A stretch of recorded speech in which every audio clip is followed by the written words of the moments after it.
But having decided that we want to own these high-quality, dividend-paying stocks, where do we find them? And the answer is a lot of these are going to be companies you know, companies like Unilever, like Nestle, that sell products that we consume every day. But then there's an awful lot of other businesses that perhaps you might not think about as companies with really repeatable and consistent business models. An example of that would be Deutsche Post. And you might think, what would an international investor want to buy the German postal service for?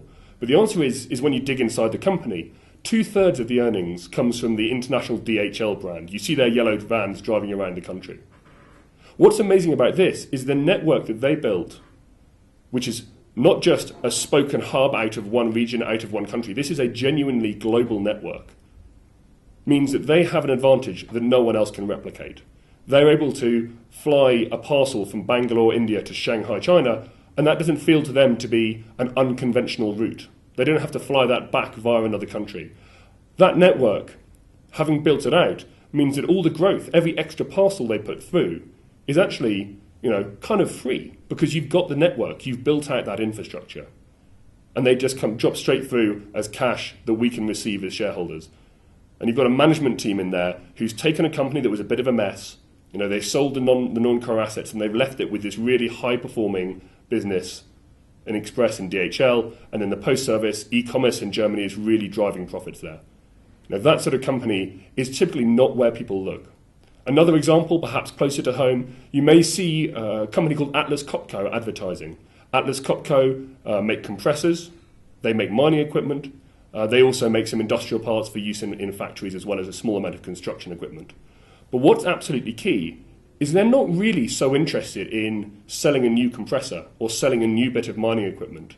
What they're interested in is the aftermarket. So in their mining equipment, they don't play across the entire sphere. They don't want to. They only want to play in parts where they can get this aftermarket equipment.